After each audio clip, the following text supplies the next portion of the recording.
तो कैसे हो मेरे चितो गाइस। आज की इस वीडियो में आपको वाइगॉस्की की थ्योरी प्लस इंपॉर्टेंट क्वेश्चन कराने वाला हूं जो प्रीवियस ईयर में वाइगॉस्की के टॉपिक से लेके जो है सीटेट ने पूछा है। ये किसके लिए इंपॉर्टेंट है? जो पेपर 1 और पेपर 2 की तैयारी कर रहे हैं। और ये हमारे चैनल है, इस चैनल को आप सब्सक्राइब कर सकते हैं। तो चलिए वीडियो को शुरू करते हैं बिना किसी देरी के। तो गाइस इससे पहले मैं आपको बता दूं वीडियो शुरू करने से पहले कि हमने जो है पियाजे की थ्योरी से रिलेटेड और जो कोलबर्ग की थ्योरी से रिलेटेड भी हमने वीडियोस बना रखे हैं।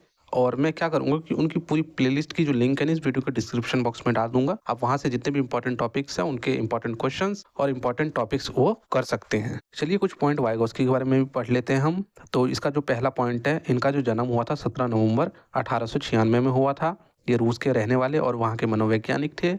और इनको जो है सामाजिक रचनावादी यानी कि सोशल कंस्ट्रक्टिविज्म कहते थे। अब ये रचनावादी क्या होता है? रचनावादी बेसिकली मैंने पियाजे की थ्योरी में आपको बता दिया था रचनावादी क्या होता है, लेकिन फिर से मैं आपको जो है वाइगॉस्की की थ्योरी में आपको बता रहा हूँ।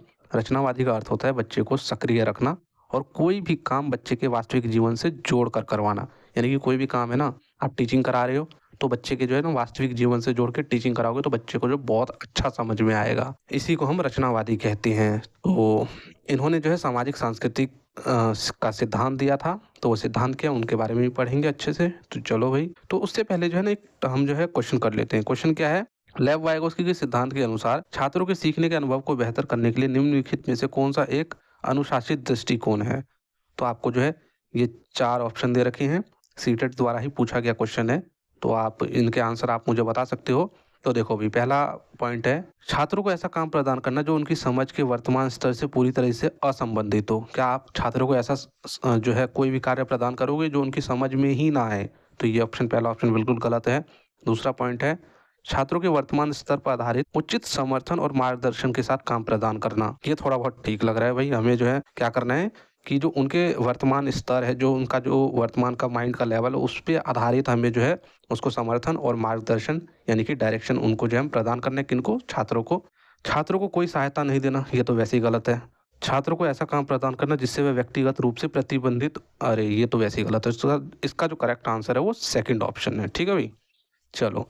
उसके बाद नेक्स्ट हमारा क्वेश्चन है जो प्रीवियस ईयर में पूछा गया है। निम्नलिखित में से किस मनोवैज्ञानिक ने बच्चे को ज्ञान के सक्रिय जिज्ञासा के रूप में देखते हुए चिंतन पर सामाजिक व सांस्कृतिक विषय वस्तुओं को प्रभाव को महत्व दिया है? इस क्वेश्चन को करने का सबसे, देखो अभी तो आप बता दोगे वाइगॉस्की, लेकिन जो सीटेट में जो क्वेश्चन होंगे 30 क्वेश्चन, उसमें थोड़ी लिखा होगा कि भाई ये जो है ये टॉपिक करा दिया, पहले टॉपिक कराएंगे उसके बाद आपसे क्वेश्चन पूछेंगे। ऐसे तो नहीं पूछेंगे, वहाँ तो सीरीज वाइज आपको दे देंगे, तो वहाँ आप कंफ्यूज हो जाओगे। तो इस क्वेश्चन में आंसर पहचानने का एक तरीका है, जहाँ पे सक्रिय हो और जहाँ पे सामाजिक और सांस्कृतिक हो जिस क्वेश्चन में, तो आंख बंद करके आपको जो कुछ नहीं लेव वाइगॉस्की लगा देना। उसके बाद तीसरा क्वेश्चन है, लेव वाइगॉस्की के अनुसार अधिगम क्या है? एक सामाजिक गतिविधि है, एक व्यक्तिगत गतिविधि है, एक निष्क्रिय तो नहीं है, एक अनुबंधित गतिविधि, ये भी नहीं है, व्यक्तिगत भी नहीं है, तो एक सामाजिक गतिविधि है। क्योंकि इन्होंने जो सामाजिक संस्कृति का सिद्धांत दिया था, तो वाइगॉस्की से संबंधित अगर समाज या सक्रिय ऐसा कुछ शब्द आता है तो वही करेक्ट ऑप्शन होता है, जिसका फर्स्ट ऑप्शन करेक्ट है।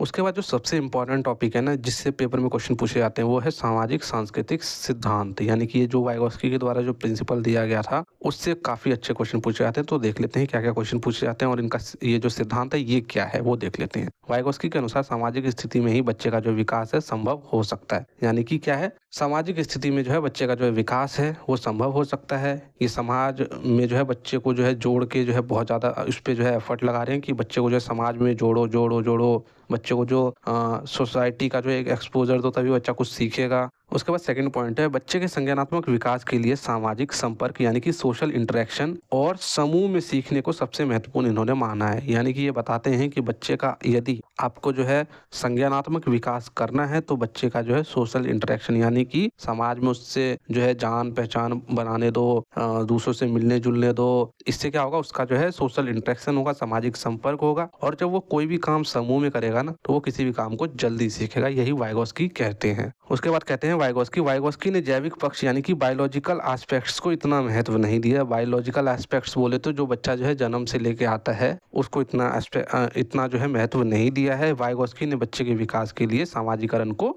महत्वपूर्ण माना है, यानी कि सोसाइटी को काफ़ी ज़्यादा महत्वपूर्ण माना है। वाइगॉस्की बताते हैं कि अगर हम सामाजिक संपर्क में बच्चे को रखें, समूह में कोई भी कार्य करवाएं, बच्चे को खेलने दे, कूदने दे, तो बच्चा कोई भी कार्य जल्दी सीखेगा। वाइगोस्की कहते हैं कि हमें हमेशा बच्चे के मत को सुनने के बाद ही अपनी राय देनी चाहिए। इसको हम प्रोसेस ऑफ इंटेलेक्चुअलाइजेशन बोलते हैं। यानी कि ऐसा नहीं है कि बच्चा कुछ बोल रहा है आप उसको बीच में रोक दो, टोक दो, बोलो चल बे चल बैठ जा नीचे, दादा बन रहा है, एक राह पट लगाना। तो हमें ऐसे बच्चे को नहीं बोलना है, ठीक है भाई। मैं आपको बता रहा हूँ, जैसे मतलब बोलते हैं ना, स्पेशली जो मेल टीचर है वो मतलब इस शब्दों का जो ज़्यादा यूज़ करते हैं, तो इस शब्दों का यूज़ नहीं करना है बच्चे के सामने। अगर आपकी नियुक्ति पहली से 8वीं तक में होती है, किसी में भी नियुक्ति होती है, 12वीं तक भी होती है, तो आपको ऐसे शब्दों का प्रयोग नहीं करना, नहीं तो आप कूटे जाओगे 12वीं क्लास के बच्चों से। उसके बाद है वाइगोस्की के अनुसार विकास सतत प्रक्रिया है। अब एक चीज आपको ध्यान आ रहा है, अगर आपने पियाजे की थ्योरी पढ़ी थी तो पियाजे क्या कहते हैं कि पियाजे कहते हैं कि जो विकास है वो असतत प्रक्रिया है, लेकिन यहाँ पे वाइगोस्की क्या कहते हैं कि विकास जो है सतत प्रक्रिया है। वैसे नॉर्मली जो ज्यादातर मत है ना विकास को लेके, तो वो सतत प्रक्रिया को ही लेके है, लेकिन एक जो पियाजे थे वही असतत बताते हैं। उनका रीजन क्या था वो मैंने उनकी थ्योरी में आपको बता दिया है। उसके बाद जो है वाइगोस्की भाषा को अधिक महत्व दिया है इन्होंने, और भाषा ही संज्ञानात्मक विकास को सुगम बनाता है। और आपको इस पॉइंट से एक और चीज ध्यान में आ रहा होगा, जो पियाजे थे वो भाषा को इतना महत्वपूर्ण नहीं मानते थे। वो कहते थे कि विचार के बाद जो है हमारे में जो है विचार से जो है भाषा आती है, लेकिन यहाँ पे ये वाइगोस्की क्या कह रहे हैं, भाषा को ये बहुत अधिक महत्वपूर्ण मानते हैं। उसके बाद सीखने से विकास होता है, यानी कि लर्निंग लीड्स डेवलपमेंट। लेकिन पियाजे क्या बोलते थे, पियाजे बोलते थे डेवलपमेंट लीड्स लर्निंग, यानी कि पहले बच्चे का डेवलपमेंट विकास होगा, उसके बाद ही वो कुछ सीखेगा। लेकिन यहाँ पे ये मतलब उनका बिल्कुल ही उल्टा बोल रहे हैं कि बच्चा जो है पहले क्या करेगा, बच्चा पहले सीखेगा, उसके बाद बच्चे का विकास होगा। उसके बाद वाइगोस्की के अनुसार विचार और भाषा यानी कि थॉट एंड लैंग्वेज एक दूसरे से स्वतंत्र होते हैं, और ये 3 साल बाद एक दूसरे में जाके मिल जाते हैं। लेकिन पियाजे क्या बोलते थे, पियाजे बोलते थे कि जो है थॉट प्रोसीड लैंग्वेज, यानी कि विचार से भाषा आती है। लेकिन ये यहाँ पे जो है कई बार यूट्यूब पे आपने देखा भी होगा कि दोनों में कंपेयर कर देते हैं इस वाले पॉइंट को लेके कि वाइगोस्की नहीं है बोला, पियाजे नहीं है बोला। लेकिन यहाँ पे कंपेयर की बात ही नहीं है, इन दोनों के मत अपने अपने अलग हैं। जैसे कि मैं आपको बता ही रहा हूँ, वाइगोस्की के अनुसार भाषा और विचार क्या है, एक दूसरे से स्वतंत्र है। कब तक, 3 साल तक। यानी कि बच्चा जब तक 3 साल का है तब तक उसके भाषा अपना अलग चल रहा है, उसका विकास हो रहा है, और क्या है, और जो विचार है उसका अलग जो है डेवलपमेंट हो रहा है। और उसके 3 साल के बाद ये जो है आपस में मर्ज हो जाते हैं। उसके बाद इससे रिलेटेड इंपॉर्टेंट क्वेश्चन देख लेते हैं। लेव वाइगोस्की के अनुसार क्या है, लेव वाइगोस्की के अनुसार अब ये देखो, इसको करने का मैं आपको तरीका बताता हूँ। सामाजिक कारक और भाषा विकास को प्रभावित करते हैं, परंतु संज्ञानात्मक विकास को नहीं। उसके बाद है संज्ञानात्मक विकास भाषा विकास को सुगम बनाता है। उसके बाद भाषा विकास और संज्ञानात्मक विकास एक दूसरे से स्वतंत्र रूप से विकसित होते हैं। भाषा विकास संज्ञानात्मक विकास को सुगम बनाता है। तो आप मुझे इसका करेक्ट आंसर बताओगे। जो अभी मैं आपको थ्योरी समझा रहा हूँ, अगर उसको आपने ध्यान से समझा है तो वाइगोस्की किस चीज़ को इम्पोर्टेंट मानते हैं, तो वाइगोस्की मानते हैं भाषा को। भाषा को इम्पोर्टेंट मानते हैं, तो इसमें पहले क्या आ रहा है, ये देखो लास्ट ऑप्शन में क्या है, भाषा विकास संज्ञानात्मक विकास को सुगम बनाता है। तो यही इसका करेक्ट आंसर है। अब इसका आंसर भी मैं आपको पीछे बता देता हूँ, वही कई बच्चे बोलते हैं डाउट, वैसे तो मैंने अभी पढ़ा है आपको, तो इसका देखो भाई पीछे दिखाता हूँ मैं आपको, 1 सेकेंड, सीखने में ठीक है, ओके, हाँ ये देखो, ये वाले पॉइंट से वो क्वेश्चन बना है, भाषा को अधिक महत्वपूर्ण दिया और भाषा ही संज्ञानात्मक विकास को सुगम बनाता है। अब बताओ मेरी मारा गलती कहाँ है, मैंने तो सही पढ़ाया हो, मैं ऊपर वाले की कसम खा को कहता हूँ कि मैंने तो सही पढ़ाया हो, लेकिन तुमने गलती लियो, मेरे को गलत समझियो, पैसा नहीं करने का। चलो भाई ये देखो भाई, ये क्वेश्चन का जो है 4th आंसर है, ठीक है भाई। उसके बाद सबसे इंपॉर्टेंट टॉपिक आपके स्क्रीन पे भाषा के रूप यानी कि forms of language. Basically 3 forms of language Vygotsky के द्वारा बताया गया है, जो कि पेपर में इससे क्वेश्चन पूछे जाते हैं। कैसे क्वेश्चन आगे देखेंगे। तो पहला है सामाजिक भाषण। सामाजिक भाषण ये किस बच्चों में रहता है, जो 0 से 2 वर्ष तक के जो उम्र के बच्चे रहते हैं उनमें जो है क्या रहता है, सोशल स्पीच। ये क्या होता है वो देख लेते हैं। यह बच्चों का समाज से जुड़ने का प्राथमिक तरीका है, ठीक है भाई। इसमें बच्चे लोगों से सामान्य संवाद और अपनी भावनाओं को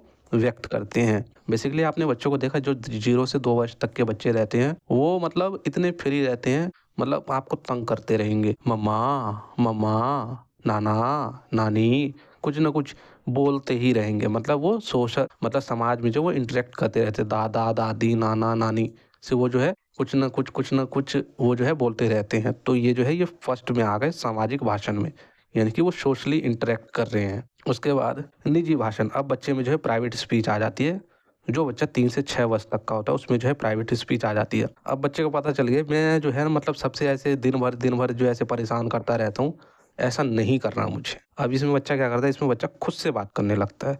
जैसे कि खुद से कैसे बात करने लगेगा, आपने देखा होगा बच्चे को, अगर आपके घर में बच्चे हो तो अगर उसको कोई खिलौना, अगर वो कोई खिलौने-विलौने से खेल रहा है ना, उसको क्या करेगा, उसको बोलेगा, "अरे भाई तुझे पता है ये डॉल जो है ना इसको ढूँढ ले तेरी ऐसी की तैसी, तेरी ऐसी की तैसी।" ऐसे करके वो बात करता रहे, मतलब जिस हिसाब से उसके परिवार का जो माहौल है ना, अगर थोड़ा-सा मतलब वैसा माहौल है, तो वो उस हिसाब से मतलब लैंग्वेज में वो बात करेगा। मैंने आपको सिर्फ़ एक एग्ज़ाम्पल दिया है, ठीक है भई? और अपने आप को वह दिशा निर्देशित करता है, यानी कि सेल्फ रेगुलेट वो अपने आप को करता है प्राइवेट स्पीच के माध्यम से, और किसमें होता है 3 से 6 वर्ष तक के बच्चों में। उसके बाद है, इससे एक क्वेश्चन भी देख लेते हैं। जैसे कि ये लड़की है, प्यारी सी गुड़िया से खेल रही है। जिग्सा पहेली को करते समय 5 वर्ष की नजमा, ये 5 वर्ष की जो नजमा है, स्वयं से कहती है नीला टुकड़ा कहाँ है? नहीं, ये वाला नहीं पागल, गाढ़े रंग वाला, जिससे ये जूता पूरा बन जाएगा। तू समझ नहीं रहा है क्या? ये वाला नहीं, गाढ़े रंग वाला, जिससे ये पूरा जूता बन जाएगा। तो मतलब मैं बच्चे के इम्प्रेशन में बता रहा हूँ, तो वो ऐसा बोलती है जो 5 वर्ष की नज़्मा है। ठीक है भई? पहेली को सॉल्व करते समय लाइक ये पहेली सॉल्व कर रही है, ये ऐसा बोल रही है, नीले रंग का टुकड़ा कहाँ है? तो इस प्रकार की वार्ता वाइगोस्की किस तरह से संबोधित करते हैं, मतलब वाइगोस्की कौन से स्पीच में डालते हैं इस तरीके की वार्ता को? इसका जो करेक्ट आंसर आप मुझे बताओगे तो ये ऑप्शन है व्यक्तिगत वार्ता, उसके बाद ज़ोर से बोलना, पाठ या ढाँचा या आत्म केंद्रित वार्ता। तो इसका करेक्ट आंसर है फर्स्ट, व्यक्तिगत वार्ता। आप खुद बताओ कि बच्चा जब अपने मन में मतलब अपने आप से जो है बात करेगा, मतलब प्राइवेट स्पीच बात करेगा, उसमें बोल-बोल के जो कोई नहीं है तब बात कर रहा है, तो वो किससे बात कर रहा है? किसी दूसरे से थोड़ी बात कर रहा है, वो अपने आप से ही तो बात कर रहा है ना, तो इसलिए व्यक्तिगत वार्ता होगा। उसके बाद जो तीसरा फॉर्म आ जाता है वो मौन आंतरिक भाषण। मौन आंतरिक भाषण क्या होता है? इसमें जो बच्चे जो है 7 प्लस वर्ष के बच्चों में जो है ये रहता है। इसमें बच्चे मन ही मन बात करते हैं। देखो भई, पहले समाज में बात कर रहे थे अपने दादा-दादी, नाना-नानी से पें, पू, नू, नू, टी, टू, ऐसे बात कर रहे थे 2 साल तक के बच्चे। उसके बाद जो है बच्चा जो है उसके बाद बच्चा जो है खुद से बात करने लगा, व्यक्तिगत रूप से बात करने लगा, निजी स्पीच, निजी रूप से बात करने लगा। उसके बाद आ गया मौन आंतरिक भाषण यानी कि साइलेंट इनर स्पीच। अब जो है बच्चा ना वो जो है मतलब क्या है, वो अब मन ही मन में बात कर लेता है अपने आप से। लाइक अब इसका भी देखते हैं भाई। इसमें बच्चा मन ही मन बात करता है, इसमें बच्चा मन ही मन बातों रखता है। जैसे कि उसको मोमोज चाहिए थे आज, लेकिन उसके पापा मोमोज तो लाए नहीं। तो वो बच्चा बोलेगा मेरे पापा भी ना, मतलब मुँह से नहीं बोलेगा, मन ही मन बोलेगा। मुँह से बोलेगा तो अपनी माँ से कूटेगा नहीं अच्छे से, तो क्या करेगा वो मन ही मन बोलेगा मेरे पापा भी ना बहुत कंजूस है, 1 नंबर के मक्खी चूस है, और मेरी मम्मी 1 रोटी मांगो तो 2 रोटी दे देती है, बिल्कुल ही मतलब घोड़ा बना दिया है खिला-खिला के हमें। तो ऐसे मतलब मन ही मन में वो अपने इमोशन को ना मन ही मन में क्या करता है, रेगुलेट करता है अपने आप को। आई थिंक समझ में तो आया ही होगा। उदाहरण इतने तगड़े दे रहा हूँ। इससे रिलेटेड एक क्वेश्चन भी देख लेते हैं भाई, क्या दिक्कत आ रही है। लेव वाइगोस्की के अनुसार बच्चे अपने स्वयं के व्यवहार को किस प्रकार से नियंत्रित करते हैं, किस प्रकार से नियमित करते हैं? अनुकूलन की प्रक्रिया से। अनुकूलन की प्रक्रिया से ये तो प्याजे में था। संतुलीकरण की प्रक्रिया ये भी प्याजे में था।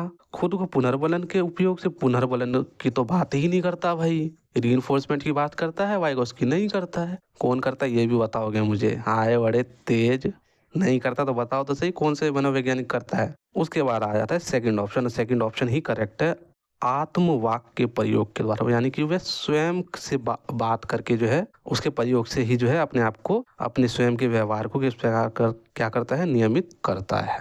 उसके बाद जो नेक्स्ट क्वेश्चन जो सीटेट ने प्रीवियस ईयर में पूछा है वो देख लेते हैं। लेव वाइगोस्की के सिद्धांत के अनुसार आंतरिक वाक क्या है? आंतरिक वाक अभी मैंने आपको पीछे पढ़ाया है, तो वो आप मुझे बताओगे। तो देखो इसके 4 ऑप्शन है। बच्चों के लिए एक काल्पनिक दोस्त के साथ संप्रेषण यानी कम्युनिकेशन करने का एक तरीका है। सेकंड पॉइंट है संज्ञानात्मक यानी कि कॉग्निटिव अपरिपक्वता का प्रतीक है, यानी कि मतलब वो संज्ञानात्मक रूप से मतलब अनमेच्योर है, क्या वो अभी मैच्योर नहीं हुआ है, ऐसा है आंतरिक वाक अगर वो कर रहा है, मतलब उसके मतलब वो दिमागी तौर पे जो है क्या है, मैच्योर नहीं हुआ है, ऐसा है? नहीं भाई, ऐसा भी नहीं है। उसके बाद है विकासात्मक देरी का संकेत है, यानी कि उसका जो विकास है उसमें देरी हो गया, इसलिए जो है आंतरिक वाक जो है बताया गया है, आंतरिक वाक जो है बच्चा करता है। नहीं भाई ऐसा नहीं है, आंतरिक वाक तो बहुत अच्छा माना जाता है। उसके बाद है बच्चों के लिए अपनी सोच को नियंत्रित करने का एक तरीका है। तो अब मुझे आप इसका करेक्ट आंसर बताओगे। मैंने आपको जो है 2 पॉइंट तो वैसे ही मैंने हटा दिया, इसमें संज्ञानात्मक अपरिपक्वता का प्रतीक नहीं है और विकासात्मक देरी का भी संकेत नहीं है, यानी कि सेकंड और थर्ड पॉइंट तो मैंने आपका जो है ऑलरेडी हटा दिया। तो फर्स्ट और फोर्थ में से कौन सा बताओ। अगर आपने ध्यान से पढ़ा होगा तो मैंने आपको बताया है कि जो आंतरिक वाक्य है ना, बच्चे अपनी सोच को नियंत्रित करते हैं इससे, और यही एक तरीका है। तो इसका जो करेक्ट आंसर है फोर्थ है। उसके बाद जो नेक्स्ट टॉपिक हमारा जाता है MKO स्काफ फोल्डिंग को हम मचान भी बोलते हैं, और ZPD यानी कि जोन ऑफ प्रोक्सिमल डेवलपमेंट। ये तीनों शब्द क्या होते हैं इसके बारे में भी हम देख लेते हैं, और ये भी काफी इंपॉर्टेंट है, इससे भी क्वेश्चन बनते हैं। MKO का फुल फॉर्म होता है मोर नॉलेजेबल अदर्स। अगर हिंदी में देखें तो अधिक जानकार अन्य, यानी कि अन्य से अधिक जानकार, यानी कि कोई ऐसा व्यक्ति है जैसे कि आपसे मैं अधिक जानता हूँ CDP में, तो मैं आपसे क्या हो गया, आप मेरे से पढ़ रहे हो तो क्या हो गया, मैं जो है मोर नॉलेजेबल अदर्स हूँ, यानी कि आपसे ज़्यादा मैं CDP में जानता हूँ, किसी विषय में अधिक जानने वाला व्यक्ति। ठीक है, इसका भी मैं आगे आपको पिक्चर के माध्यम से समझाऊंगा। उसके बाद है मचान। मचान क्या होता है, स्काफ फोल्डिंग। स्काफ फोल्डिंग का मतलब होता है अस्थायी मदद, यानी कि आप जितना जान रहे हो किसी चीज को और उस क्षेत्र में आप कितना कर सकते हो, उसमें जो है मैं आपको जो थोड़ा हेल्प कर दूं। जैसे कि आप CDP में जो है 10-20 नंबर ला रहे थे, लेकिन मेरी हेल्प से 7-8 नंबर और ले आए, तो मैंने क्या किया, आपका स्काफ फोल्ड किया, आपको जो है अस्थायी मदद दिया। इसमें मैंने आपको क्लू दिया, हिंट दिया, आइडिया दिया। आप इस नोट्स को क्लू मान लो, हिंट मान लो या आइडिया मान लो, इससे जो आपके 7-8 नंबर और बढ़ गए। और वो जो नंबर बढ़े वो किस में आएगा, वो समीपस्थ विकास का क्षेत्र, यानी कि जोन ऑफ प्रोक्सिमल डेवलपमेंट, यानी संभावित विकास का क्षेत्र। अब इसको हम एक पिक्चर के माध्यम से समझते हैं। चलो इन तीनों शब्दों को ना मैं आपको क्या करता हूँ, इन दोनों पिक्चर्स के माध्यम से अच्छे से समझाता हूँ। उसके बाद अगर सीटेट में किसी प्रकार का क्वेश्चन आता है ना इन तीनों वर्ड से लेके MKO स्काफ फोल्डिंग या ZPD से, तो आप इजीली उसको कर पाओगे। अब ये जो फर्स्ट वाला पिक्चर, इसमें आप बताओ MKO कौन है, यानी कि मोर नॉलेजेबल अदर्स कौन है, जो मतलब जिसको हर चीज नहीं अपने विषय में ज्ञान हो। यानी कि ये जो बच्चा है, ये बच्चा क्या कर रहा है, साइकिल चलाना सीख रहा है। इसको सिखा कौन रहा है, इसके पिताजी सिखा रहे हैं। तो पिताजी क्या हो गए, मोर नॉलेजेबल अदर्स। और इसके जो पिताजी जो सिखा रहे हैं इस बच्चे को, यानी इस बच्चे को जो है ना पहले से मतलब साइकिल पे बैठना आता था, साइकिल को पकड़ना आता था, और साइकिल को जो है एक टांग से चलाना आता था, लेकिन दोनों टांगों से ना वो स्वतंत्र होकर नहीं चला पा रहा था। तो क्या हुआ, इसके पिताजी जो अधिक जानकार थे, उन्होंने अपने बेटे को दिया स्काफ फोल्डिंग। स्काफ फोल्डिंग का मतलब हो गया कि अस्थायी मदद दिया। अस्थायी मदद के कारण क्या हुआ, उसके पीछे साइकिल को पकड़ा, बोला बेटा तू बैठ, एक काम कर और जो है चला तू, और मैं पीछे से पकड़ रहा हूँ। और उसके बेटे ने जो है क्या किया, मतलब वो साइकिल को चलाने लगा, धीरे धीरे चलाने लगा। थोड़ी दूर जाते ही जो है इसके पिताजी ने इसको बिना बताए जो है इसके साइकिल को छोड़ दिया, और ये जो है साइकिल चलाना सीख गया। तो ये जो साइकिल चलाना सीखा, ये इसके क्षेत्र में था, यानी कि इसके विकास के क्षेत्र में था, तभी नहीं ये साइकिल चला पाया है। अब इसको हम दे देते हैं इसके क्षेत्र में है साइकिल चलाना, और इसको हम दे देते ट्रेन चलाने के लिए, क्या ये ट्रेन चला पाता, नहीं चला पाता। तो ये ट्रेन चलाना इसके क्षेत्र में नहीं था, इसलिए इसको हम क्या बोलते हैं, ZPD यानी जोन ऑफ प्रोक्सिमल डेवलपमेंट, यानी कि जो विकास का संभावित क्षेत्र होता है। यानी विकास का संभावित क्षेत्र क्या था, ये साइकिल चलाना सीख रहा था, और थोड़ा सा इसको जो है थोड़ा सा स्काफ फोल्डिंग इसके पिताजी के द्वारा दिया गया, तो क्या हुआ, ये साइकिल चलाना सीख गया। और अब देखो ये फाइनली साइकिल चलाना सीख गया है। आई थिंक अब आपको जो है अच्छे से समझ में आ गया होगा। चलो नेक्स्ट टॉपिक की ओर बढ़ते हैं। चलिए अब मैं आपको जो है वाइगोस्की के शिक्षण अधिगम मॉडल बताता हूँ, जिससे जो है बच्चा अच्छी तरीके से जो है सीख सकता है। मतलब इन मॉडल्स उन्होंने कुछ मॉडल दिए थे जिससे जो है बच्चा अपनी लर्निंग को अच्छे तरीके से जो है सीखता है। पहला है सहयोगी अधिगम। सहयोगी यानी कि सहयोग करके जो है बच्चा जो है आपस में सहयोग करके जो है किसी भी चीज को सीखता है, जैसे कि कोलैबोरेटिव लर्निंग है ये। तो इसमें क्या है, यह सीखने की प्रक्रिया है जिसमें छात्र आपस में मिलकर सीखते हैं, यानी कि वो अपने जो है क्या करते हैं कि मतलब दोस्त यार के आपस में जो है मिलकर सीखते हैं। अगर उसको कुछ नहीं आ रहा तो वो उसको बताएगा, उसको कुछ नहीं आ रहा तो वो उसको बताएगा। इस तरीके से जो बच्चा है ना मतलब काफी एंगेजिंग रूप से जो है सीखते हैं। दूसरा है सहकारी या सहयोगात्मक अधिगम, यानी कि कोऑपरेटिव लर्निंग। इसमें क्या है, यह एक शिक्षण पद्धति है, इसमें बच्चे छोटे छोटे समूह में कोई भी कार्य करते हैं और एक साथ सीखते हैं। यानी कि इसमें जो बच्चे क्या करते हैं, अपनी क्षमता के अनुसार जो छोटे छोटे ग्रुप बना लेते हैं, और ग्रुप बनाने के बाद जो है ना फिर क्या करते हैं, फिर उस ग्रुप में जो है वो सारी चीजें सीखते हैं। उसके बाद है सहकर्मी शिक्षण, यानी कि पीयर ट्यूटरिंग। पीयर ट्यूटरिंग जैसे कि नाम से ही पता चल रहा है, इसमें जो बच्चे क्या करते हैं, सहपाठी से सीखते हैं, अपने मित्रों से जो है सीखते हैं। इसमें जो है शिक्षक शामिल नहीं होता है। कुछ भी दिक्कत है, ओए एक बार ये बताइए ये क्या होता है, अच्छा तुझे नहीं पता, चल मैं तुझे बता देता हूँ। फिर दूसरे से पूछे, ओए ये बताइए क्या होता है, अच्छा तुझे नहीं पता, मैं चल बता देता हूँ। इसमें शिक्षक शामिल नहीं होता है। इससे रिलेटेड एक इम्पॉर्टेंट क्वेश्चन है, इम्पॉर्टेंट क्वेश्चन देख लेते हैं। लेव वाइगोस्की के अनुसार डैश बच्चों के संकल्पनात्मक योग्यताओं के विकास में महत्वपूर्ण भूमिका निभाता है। क्या महत्वपूर्ण भूमिका निभाता है भाई? वाइगोस्की के अनुसार बच्चों के संकल्पनात्मक योग्यताओं में मूर्त पुरस्कार, सहकर्मी सहयोग, सामाजिक अलगाव या मानकीकृत पाठ्यक्रम। अगर इसका आप क्वेश्चन नहीं भी पढ़ते हैं ना, तब भी आप इसका आंसर दे देते हैं। देखो भाई, क्या बच्चे को पुरस्कार देने की बात वाइगोस्की करते हैं? नहीं करते, तो ये शब्द तो इसमें आएगा ही नहीं। उसके बाद सामाजिक अलगाव, क्या अलगाववादी की बात करते हैं जो वाइगोस्की है वो क्या कहते हैं कि बच्चों को जो हमें समाज में अलग अलग रखना है? नहीं, वो कहते हैं कि समाज में हम एकीकरण समावेशन करके हम बच्चों को अच्छे से सिखा सकते हैं। तो थर्ड पॉइंट भी गया। उसके बाद लास्ट है मानकीकृत पाठ्यक्रम। क्या ये स्टैंडर्डाइज करिकुलम की बात करते हैं? नहीं भाई, स्टैंडर्डाइज करिकुलम की बात भी वाइगोस्की नहीं करते हैं। तो बचा एक ही आंसर, वह है सहकर्मी सहयोग। जैसा कि अभी मैंने पीछे भी बताया कि बच्चे जो है अपने संकल्पनात्मक योग्यताओं का विकास किस प्रकार करते हैं? अपने सहकर्मी सहयोग करके करते हैं। ठीक है भाई, जैसे ये बच्चे आपस में कर रहे हैं। उसके बाद है सहायक शिक्षण यानी कि असिस्टिव लर्निंग। असिस्टिव लर्निंग क्या होता है? शिक्षण से जुड़े कार्य में बच्चों की मदद सहायक शिक्षण कहलाता है। यानी कि टीचिंग में जो है कोई भी मदद अगर बच्चे को चाहिए, अगर वो जो है शिक्षक उसको मदद देता है, वो है सहायक शिक्षण। उसके बाद है पारस्परिक शिक्षण। पारस्परिक शिक्षण क्या होता है? यानी कि रेसिप्रोकल टीचिंग। रेसिप्रोकल, इसमें बच्चा शिक्षक से और शिक्षक बच्चे से सीखता है। यानी कि दोनों आपस में जो है क्या करते हैं?